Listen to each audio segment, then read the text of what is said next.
اعوذ باللہ من الشیطان الرجیم بسم اللہ الرحمن الرحیم۔ وَاذْكُرُوا، یہ ہے خاص پاکستانی مسلمانوں کے لیے آیت، اور یاد کرو اذ انتم قلیل، جب تم تھوڑی تعداد میں تھے، جیسے ہم بھی اقلیت کا خوف تھا ہمیں کہ ہم ہندوؤں کے مقابلے میں اقلیت ہیں، مستضعفون فی الارض، جنہیں زمین میں دبا لیا گیا تھا، تخافون ان یتخطفکم الناس، تمہیں اندیشہ یہ تھا کہ لوگ تمہیں اچک لے جائیں گے، اکثریت جو ہے وہ تمہیں ایکسپلائٹ کرے گی معاشی اعتبار سے، سماجی اعتبار سے، لسانی اعتبار سے، مذہبی اعتبار سے۔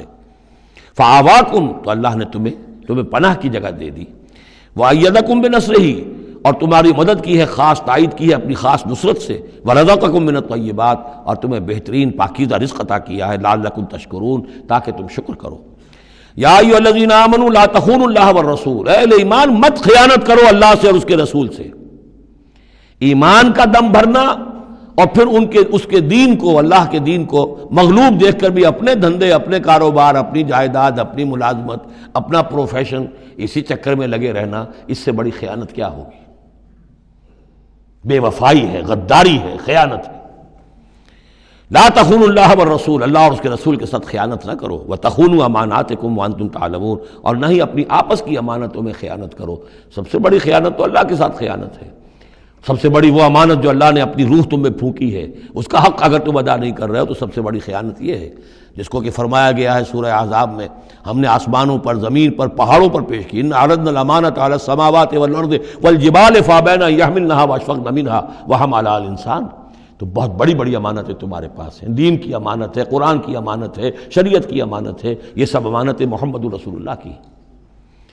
وَاعْلَمُوا أَنَّمَا أَمْوَالُكُمْ وَأَوْلَادُكُمْ فِتْنَةٌ، اور جان لو تمہاری اولاد اور تمہارے اموال تمہارے لیے فتنہ ہے۔ یہی روکتے ہیں، یہی دو بیڑیاں ہیں جو پاؤں میں پڑی رہتی ہیں، مال اور اولاد۔ اولاد کو اعلیٰ سے اعلیٰ تعلیم دلانی ہے، اس کے لیے بڑی بڑی فیسیں دینی پڑتی ہیں، اس کے لیے ظاہر بات ہے کہ اپنا ایک ایک قطرہ جو ہے پسینے کا اور خون کا لگائیں گے تو کہیں جا کر وہ ساری چیزیں فراہم ہوگی۔ آدمی کھپ گیا اسی کے اندر، اولاد کے لیے یا مال کے لیے۔ پھر کہاں سے وقت لائیں دین کے لیے، اور دین کے لیے نصرت کے لیے کہاں کوئی رمق جسم کے اندر باقی رہ جاتی ہے۔ جان لو کہ تمہارے اموال اور تمہاری اولاد تمہارے لیے فتنہ ہے۔ فتنہ کہتے ہیں جس پر کسی کو پرکھا جائے، کسوٹی جس کے اوپر پرکھا جا رہا ہو۔ وَأَنَّ اللَّهَ عِندَهُ أَجْرٌ عَظِيمٌ، اور یقیناً اللہ ہی کے پاس ہے بڑا اجر۔ یا ایھا الذین آمنوا ان تتقوا اللہ یجعل لکم فرقانا، اہل ایمان اگر تم اللہ کے تقوی پر برقرار رہو گے، تمہارے لیے فرقان، ایک کے بعد دوسری فرقان آتی رہے گی۔ پہلا فرقان تو یہ آ گیا ہے، یہ فتح جو تمہیں دی گئی ہے۔